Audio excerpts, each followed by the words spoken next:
here in the only dealer in Ireland which is making music in Gorey. And so I'm going to start off by playing a little bit of music for you.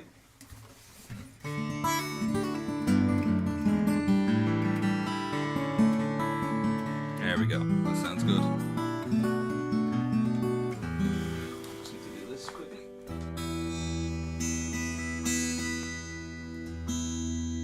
There we go, that's more like it.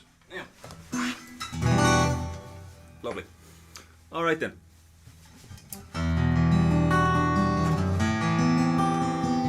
Well, I'm going to start off, while you get your questions in, I'm going to start off by playing a tune of mine from my new album, Rain Dance. This is one called Momentum.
Thank you very much, everybody. That was Momentum from my new album, Rain Dance. Well, it's lovely to be here on the Maton Guitars page today doing my live Q&A. If you have any questions you'd like to ask me, feel free to ask them in the comments. I'm monitoring all the comments here from Facebook, from YouTube, from Instagram, from everywhere. So if you've got a question, please feel free to leave it and I'll do my best to answer it. And as well as that, if you have any requests, anything you'd like to hear me play, feel free to fire away and I will do my best to answer them. So I'm going to start off with my first question in from Jerry Nelson. Jerry Nelson asks me, what are the essentials that are in my gig bag? When I go to a gig, so I've got my usual pedal board, which consists of a tuner, a freeze pedal by Electro Harmonics, that's like a long sustain pedal, my Boss Super Octave, that's a low octave sound that you'll hear a bit later in the stream. I've got a delay pedal, a loop station that I don't usually use live, and I've also got my reverb as well. They're both by TC Electronic. But as far as hardware and tools go, I always carry tools with me to fix the guitar if I need to. So I'll carry the Maton truss rod tool, some Allen keys. I always have a spare pickup in case my pickup dies, and N-pin jacks, as well as capos, thumb picks, a cloth to wipe the guitar, and a cloth for me as well. I tend to get very hot on the stage. And plenty of strings as well. It's very rare that I break a string, but I kill strings like that. I mean, I probably get, I'd say, maximum 45 minutes out of a set of strings, and they are black. They are totally dead. So that's usually what I bring with me in my gig bag. Aside from that, I don't like to have too much gear because it makes everything very messy. I have a little stomp box as well. That I have hooked up today. You can hear it only if you're using headphones. You won't hear this through a laptop or a phone. But I've got a little Roland. It's called an SPD1 kick, and I use that as the stomp box when I'm performing live. And apart from that, I use my little Udo Rossner amp, and that's it. That's the whole thing straight into the PA. So what I'm going to do is I'm going to play one or two tunes, and then I'll take a couple of questions. I noticed somebody asked on Instagram there, is that an EM100 Messiah? No, it's not. This is a custom shop model. This is one of the Vera May Maton guitars. It was a limited edition. There were only 100 of them made, and this one is number 52 out of 100. So it's probably the nicest Maton I've ever played. It's really just sings, you know. So, what I think I will do is, I'll play a little bit of my tune Avenue for you. So, Avenue goes like this.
Avenue. Hope you enjoyed that one. That is from my very first album, Zephyrs, which I released in 2015. And what I'm just going to do quickly is I'm just going to write in on Instagram while I'm here, because a couple of people are asking, who's that?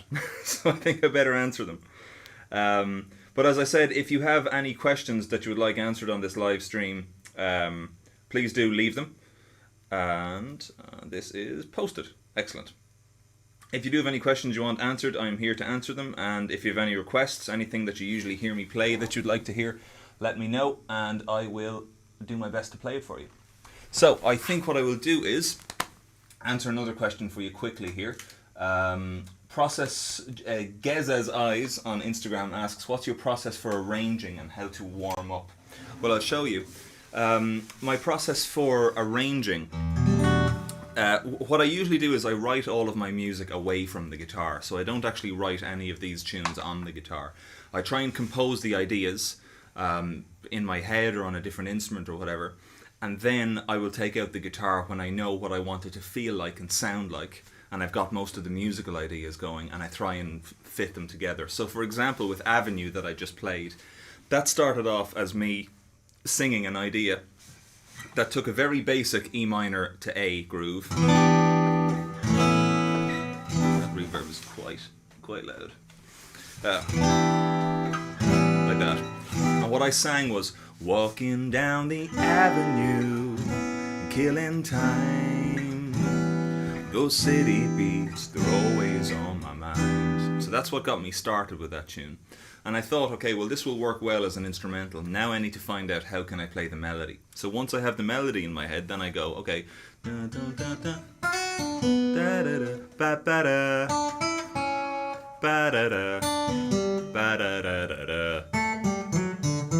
Okay, the melody's down there. What's the next step? What are the chords? E minor and A. Okay. Now, the mistake everyone makes, if you tell a guitar player to play E minor and A, what will they do? They're going to do this. Wrong. Can't do that. You have to think like a different instrument. You have to think like a keyboard player. So for me, this sounds far more like what a keyboard would do. Less movement. It's still E minor to A, it's just in a different position. So now I'm thinking, okay, here's my keyboard part. I need to bring in the backbeat. Like that. Now I need to find out the bass line. What do I want as a bass line? I want something that moves, kind of like a Stevie Wonder tune. So I came up with this.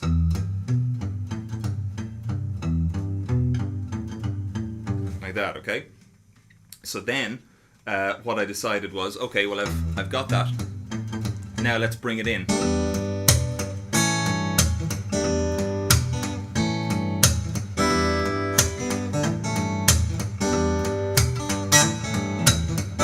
Like that, okay?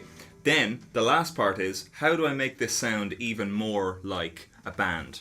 Well, if I'm thinking about a drummer does ghost notes. So the ghost notes I can do with pull-offs on my left hand here and clicks and pops with my right hand. So if I add those in, then Avenue sounds like this.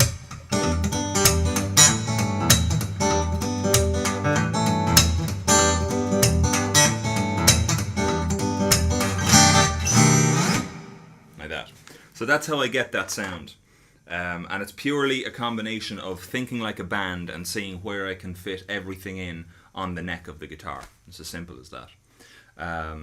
So that's the question to, who asked that? Geza's Eyes, about how I arrange for the guitar. So, well, okay, I think I'll continue. There was another question that came in, but I think I'm going to answer it by playing it. Somebody said, what's the favourite song? What's your favourite piece that you've composed? And I'm going to play it for you. It's a piece on my new album called Bluebirds. I'm just going to turn up the reverb a little bit for this one. There we go. Lovely.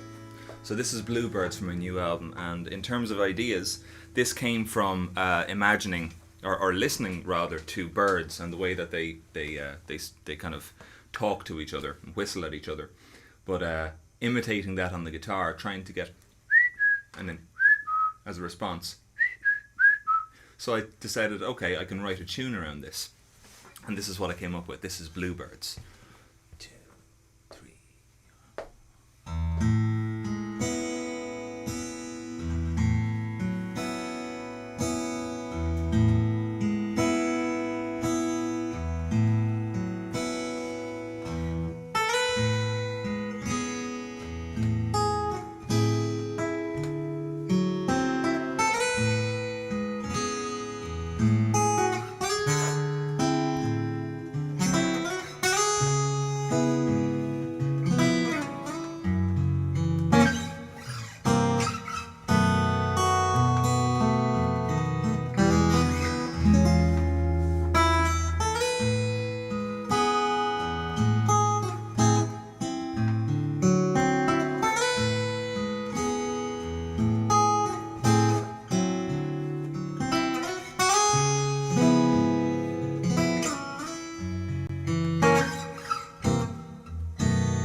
There you go, that's Bluebirds for you from my new album Rain Dance. Hope you enjoyed that one. Okay, I think I will continue with something totally different. So what I'm going to play for you is hopefully the sound will balance well enough. It's always a little bit different when you're using microphones, but I'm going to play for you a tune from my new album called Montmartre, and this is a piece of music that I wrote having gone up to Sacré-Cœur Cathedral steps in Paris. And when you get up to the top there's a very famous crew that have been there for years of street dancers. And it was the first time I heard kind of French hip-hop, and in particular Jay Dilla. I wasn't that familiar with the music of Jay Dilla before that, but his music really kind of set the scene for an awful lot of hip-hop that came later. So I'd like to play a little bit of that. I also saw a question that came in on Instagram just a second ago. I have to go and find it again.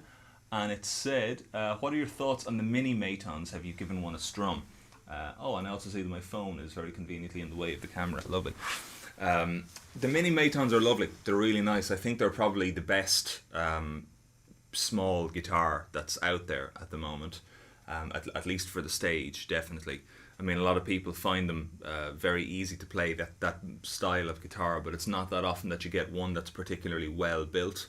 I know a lot of different guitar brands offer them now, probably due to the whole Ed Sheeran phenomenon. But I think that the Maton, the mini Maton, is probably the best of the lot, at least in my opinion. I've played a good few of them. I've played there's a Tommy Emmanuel version, and there's also a 12-string version that I've played as well. They're both really nice. So at least for the stage, you know, I say to anybody who's a performer who goes and performs live on stage should have a Maton. It's as simple as that. There's no better pickup system at the moment. So yeah, if you're a performer and you want one of those small body Matons, little mini Matons, that's what you need. I'm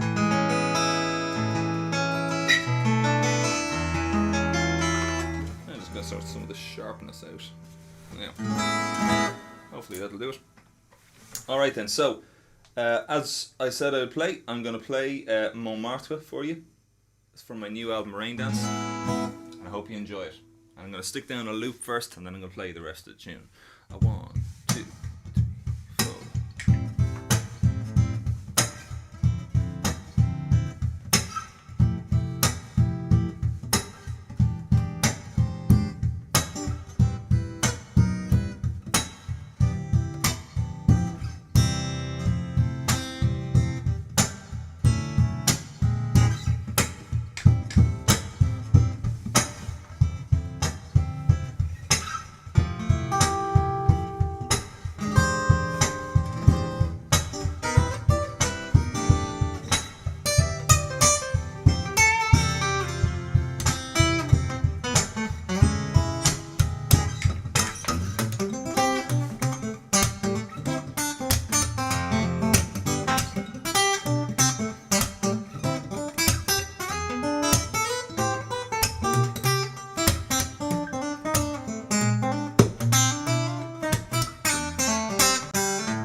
Montmartre. Hope you enjoy that. That is Montmartre from my new album Rain Dance. It is a tough one to play. Peter Gregory says, kudos to whoever is in control of the sound. I'm in control of the sound, nobody else. I've got my iPad here, and I've got 2 microphones and the DI, and that's it. What you're hearing is the DI from the Maton guitar, and you're hearing these 2 microphones that I've got here, a Rode microphone and a Sennheiser microphone that's got a Neumann capsule in it. So, by the way, for those of you watching on Instagram, all 70 of you, if you would go over to YouTube or Facebook to watch this, you'll get much better sound quality on that than you will on Instagram. So let's see some of the other questions that I've been asked. Nicholas J. Pryor asks, were you ever inspired when growing up to play guitar in other ways, for example the electric guitar? Not as much as I was on the acoustic, is the simple answer to that. For me, growing up, I was a concertina player, and I played only Irish traditional music, and it was when I heard James Taylor when I was about 12 years old is when I started to take an interest in the guitar for the first time. But for a long time, the only thing I wanted to do was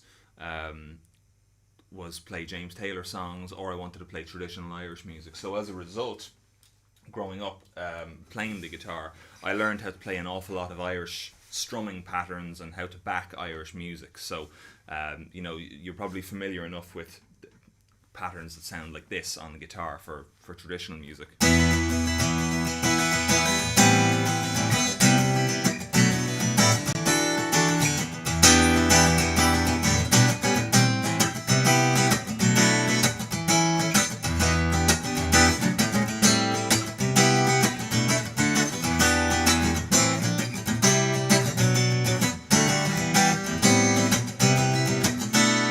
When you'd have the reel coming in,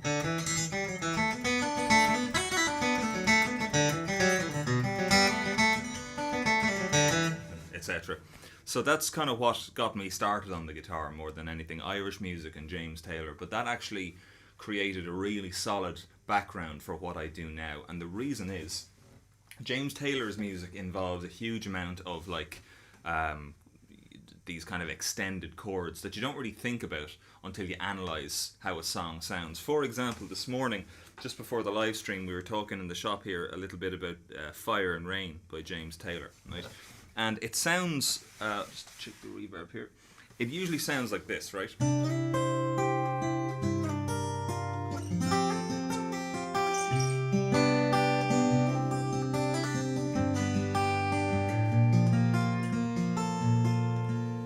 Okay, but what I realised from that was a lot of those passing notes, or passing tones as you would think of them, they're actually extended in their own way. That's a regular C chord, or an A chord as you would think of it with a capo. That's a G chord with an A in the bass, if you're thinking of it in terms of the capo. And even the movements on the D chord, well, that's an extension. That's, you know, you would think of that as D, A with a D in the bass. And even that classic James Taylor move that sounds like this.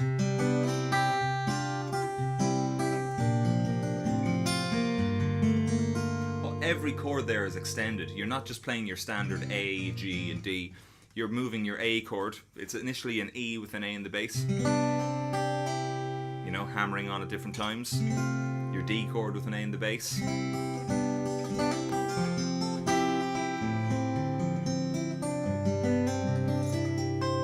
And that's the James Taylor sound. You let all the chords ring into each other.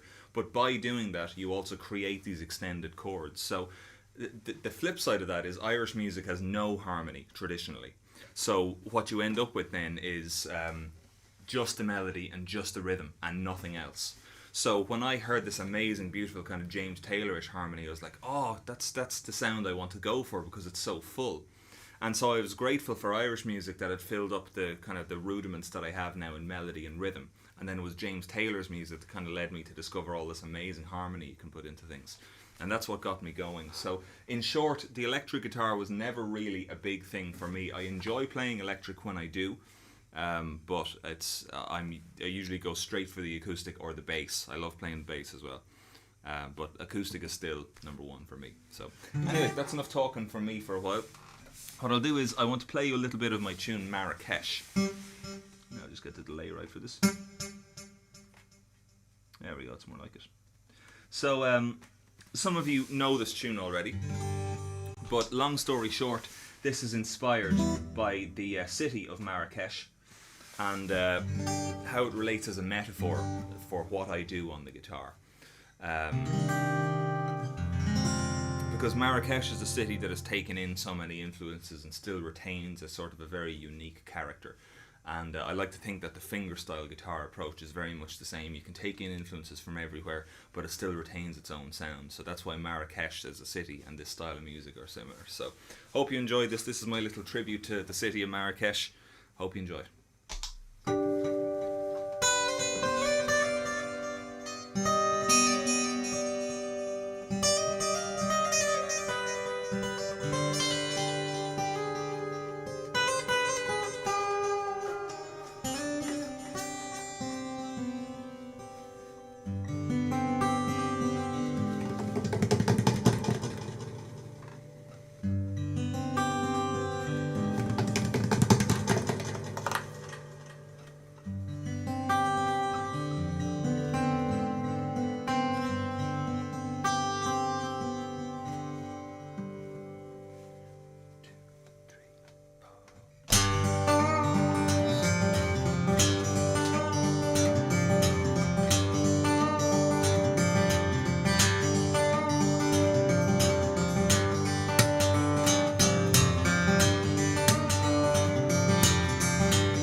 hear the ring of that guitar at the end. It's gorgeous. This is definitely the nicest Maton I've ever played. It's the Vera May custom shop model, and it is absolutely gorgeous. Brilliant. Okay, well, I hope you enjoyed that, folks. I think it's time for about another question or so. Let's have a look and see what's here. So we have Nicola's question. Bunda Gibb on Instagram asks, how long does it take to master using the thumb pick? The answer is, for me, it took me, when I started doing it, the bones of a few months to really feel comfortable using it. I mean, you can get to a point where you practice with it and it feels okay, and then you take it off, and the next day you put it on again, and it just kind of doesn't feel right again. So to feel totally comfortable with it, it does take a little bit of time. But what I would suggest is use it every day and make it become your best friend, so that you don't even realize it's there after a while, is what you want to do. There's a couple of different ways of using it as well. The most common way that would be known for using a thumb pick would be to chug on the strings in the vein of Merle Travis, Chet Atkins, Tommy Emmanuel, Jerry Reed, where you've got this sort of a sound.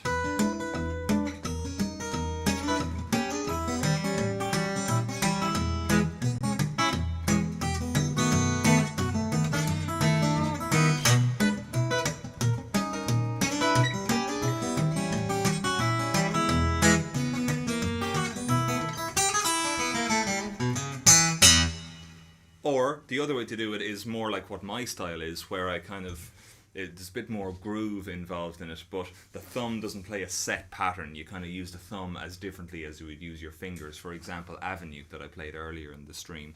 Or some people will know me as well for playing, like You Can Call Me Al in my live shows. So what I do with that is...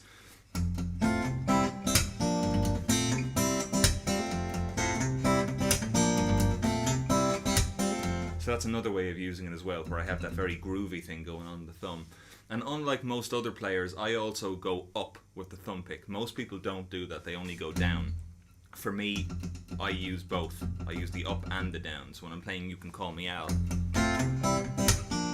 see that movement there? That's up and down the thumb. Like that.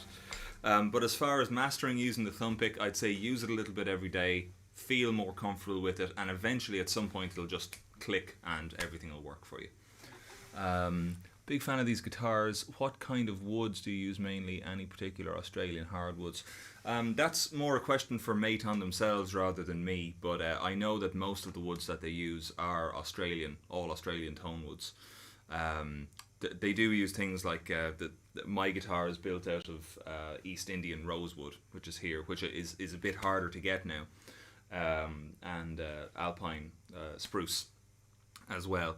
But one of my favourite Maton models is the Performer model, which is made out of bunya, which is an amazing guitar, and very lightweight, very, very easy to play, and it really feels totally unique. Are there any baritones there for a noodle? Unfortunately, there are no baritones here. I do enjoy baritone guitars a lot, and I know that there have been baritones made by the Maton Custom Shop in the past, because I've seen one in real life. But what I will do is I have a couple of more questions to get through here, but I also want to play you some music as well. So if anybody has a request that they might like me to play, please leave it in the comments and I'll play it for you. But for now, I got a request earlier to play Blackbird, an Irish traditional piece. I don't know who wrote it in the comments, but somebody wrote it in.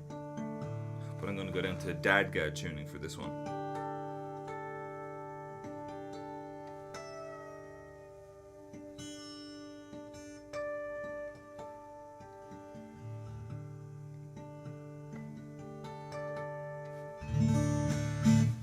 And I'd just like to mention as well, while I'm tuning up here, that where I am at the moment is the only Maton dealer in Ireland.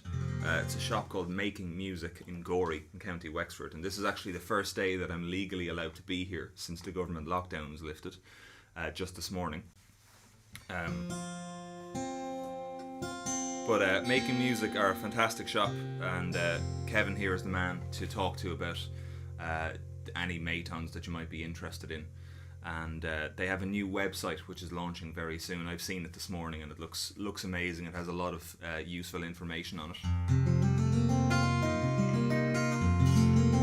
But long story short, what I always recommend to people when they're buying a guitar, a Maton in particular, is that handmade guitars are all different. So you might play a guitar and then you think, oh, do you know what, I'm going to buy that somewhere else, or I'll get this one or whatever. And I think that's a terrible idea. And the reason is they all feel different. You know, I've got two of my Shane Hennessy models, and they both feel and play differently. I've had countless numbers of models in the past. I've had the Michael Fix model, the Tommy Emmanuel models.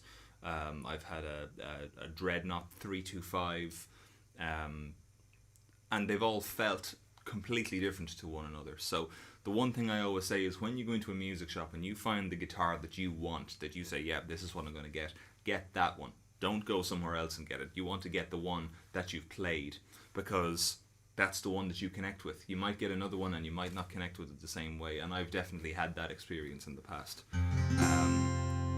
So there's a tip for you. When you're getting a guitar, find the one you like in person and get that one. There we go. Alright, so a little bit of the Blackbird for you. It's more like it. And for the people watching on Facebook and also on YouTube, you get the added effect of the lovely special effects and the octave pedal as well. So if you're listening on Instagram, unfortunately you won't hear this, but you will hear this on the Maton Facebook page.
There you go, on Lundov, or the Blackbird, for you.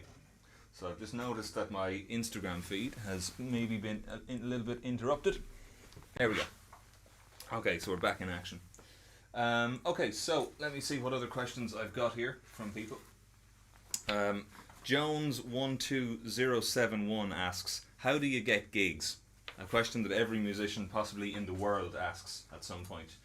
The only answer I can give you to that is to be as versatile as possible and to get yourself out there, to want to play gigs. So for example, when I started performing on my own, I used to play in pubs in Dublin, mainly for tourists, doing the cover sets, and I would sing and play. I used to do 2 gigs a night, 4, sometimes 5 hours, and I would do weddings, I would do busking, I would do anything I could to get myself out there and to get people to hear me.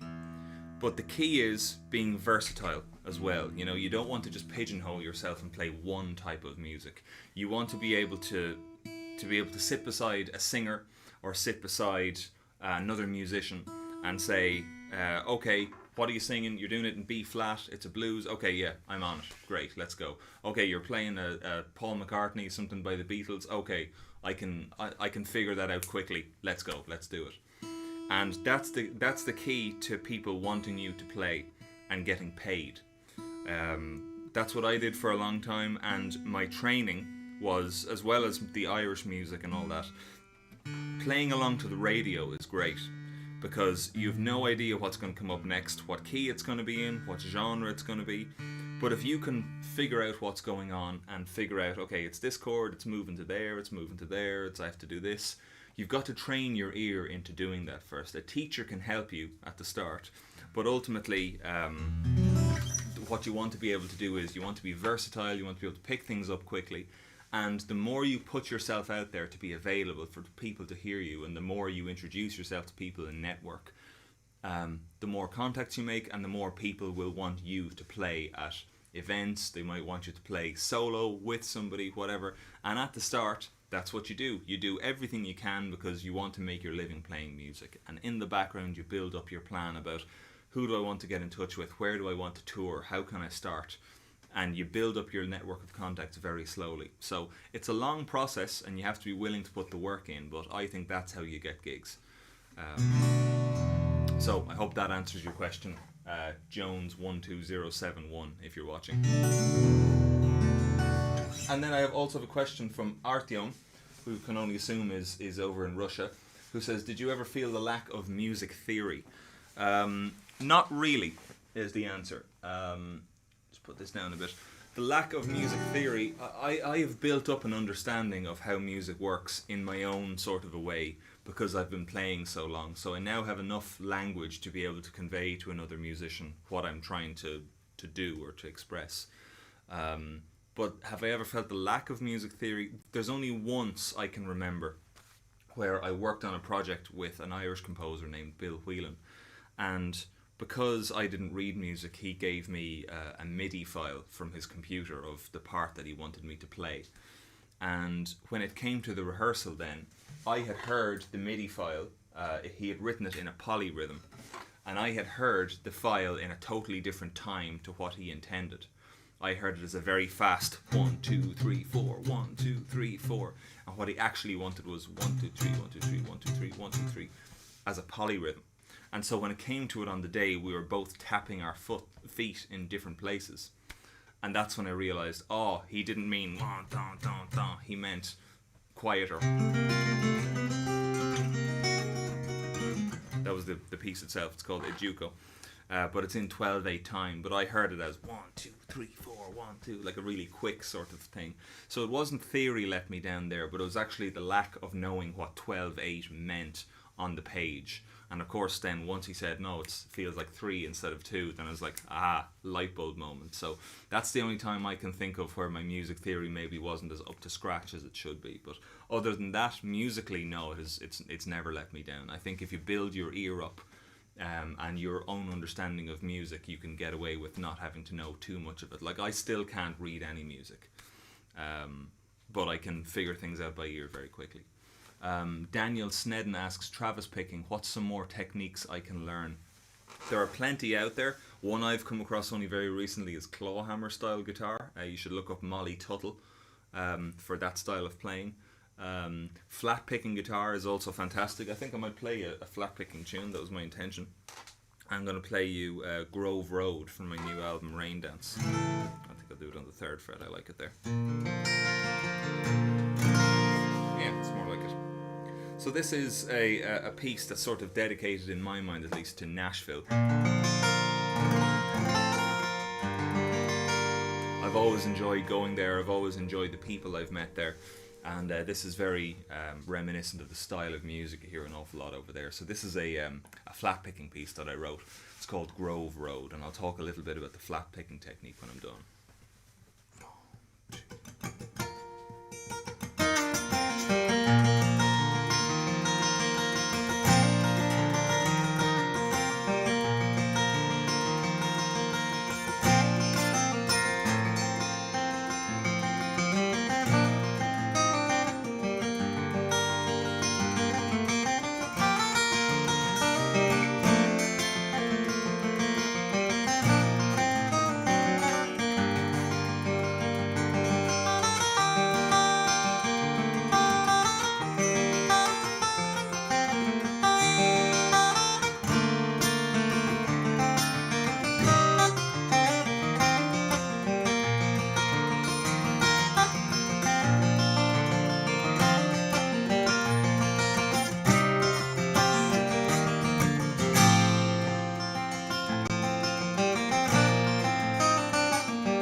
That's it, Grove Road from my album Rain Dance.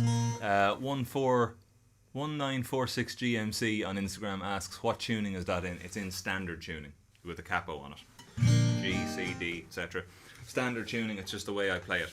I try to leave as many strings open as possible, and I used an awful lot of an awful lot of chord voicings that are not normal, you know. So instead of playing an A minor like that, or a C minor in this case, I like to play it like this, like that. So they have a certain sound and a certain what would you call it, a certain voicing and a certain feeling to them as well. So that is Grove Road, and the flat picking technique. You know, I think it's never easy at the beginning of the day to pick up the guitar and feel 100% and say, okay, you know, I'm going to go and do a live stream. But the flat picking for me is definitely the technique that falls down the most when I don't practice it. So, for example, a good exercise you can do to try and build up your accuracy is to try and go through all the strings in 3-string patterns. So for example, going only down, up, down, up, down, up with your right hand, you get this sort of a sound.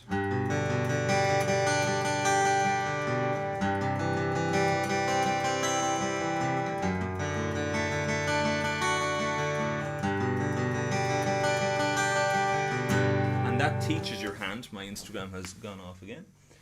There we go. My picking hand trains that way. Sorry, I'm falling over my words here. I train my hand to do what I want it to do. I don't want my hand to get lazy and just do what it feels like doing.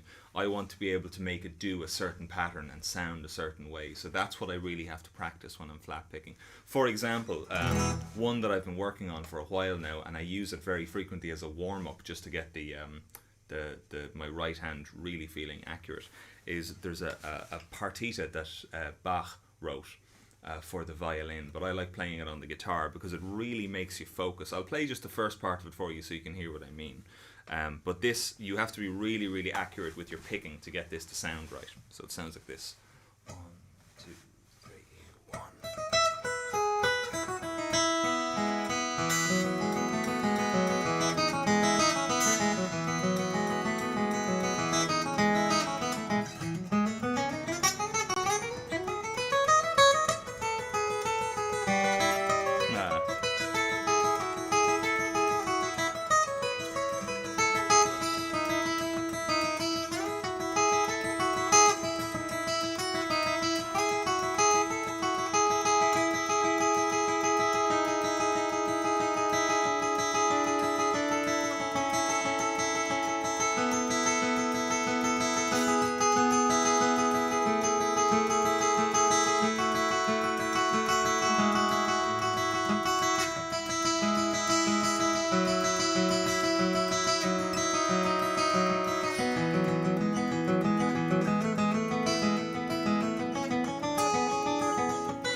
I can get about to there before I start kind of messing it up, but again, that's because I haven't practiced my flat picking properly now yesterday or today. So it's something now today when I go home and I say, okay, I'm going to practice, I'm going to put my 3 hours aside, that's what I'm going to work on today is my flat picking, and then by this evening that will probably be up to speed again. So that just shows you kind of the importance of maintaining all of these techniques as well, because people forget the difference between practice and playing. You know, you can play for 3 hours without having practiced at all, and then you can think of it as, oh, I practiced the guitar today. That's not really practice as such. That's actually just playing for enjoyment or going over songs you already know.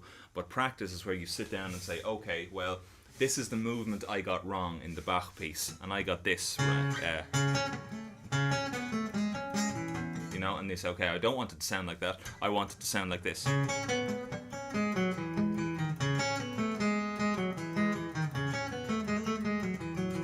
Aha, now it's starting to get tighter and starting to come together. And then at the end you've got... and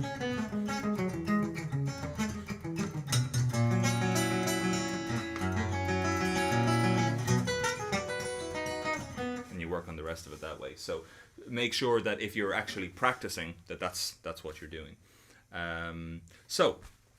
What I'll do is I'll do one or two more and then we'll finish it up there. Robert Keys asks, any Jerry Reed tunes? Absolutely. In fact, I'll do two of them for you. I'll run them into each other. I'll do Struttin' first and then I'll play Levy Walkin' for you. So, Struttin'.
Struttin' by Jerry Reed. And as I said, I'm also going to finish off with a Jerry Reed piece. A piece called Levee Walking that I absolutely love. But just before I finish up, I want to thank everybody for tuning in on Instagram, on Facebook, on YouTube, all over the place. VK as well for my Russian speaking friends, and people watching on Periscope, which is Twitter as well. So thank you so much for joining in. I hope you've enjoyed it, and I hope you found the answers to my questions useful. I just want to say a big thank you to Making Music here in Gorey in County Wexford in Ireland for hosting this live stream today. As I said, we've just come out of proper lockdown today in Ireland. It was the first time I could leave my county. So it's lovely to be here, and I want to thank Kevin and his team here for all the work that they've put into making this happen. I also want to say thanks to Maton Guitars for having me on their Facebook page and getting the music out there and helping at a really difficult time for musicians. So it's much appreciated. If you're watching and you've enjoyed what I've done today, you'll see down here I've got my little link for my PayPal tip jar and also my website link, shanehennessy.ie, if you want to get any of the music that you've heard today. And of course, I will be back live streaming again very soon. The next live stream I have planned is July the 12th.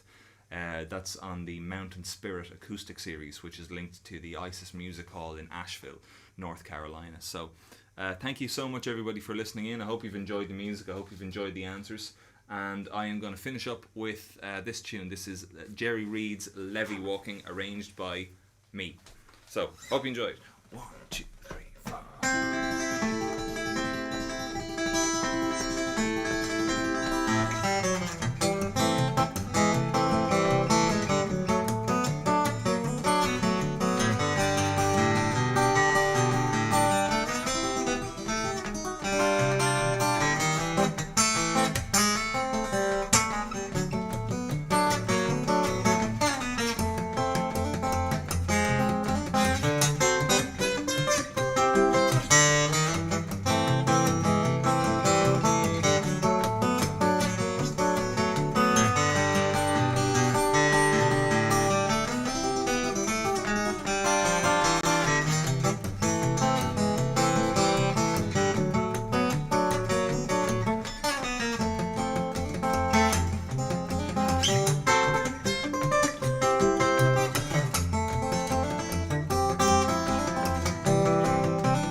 Thank you so much for watching, everybody. I'll see you again very soon, and until then, stay safe, and I'll catch you later.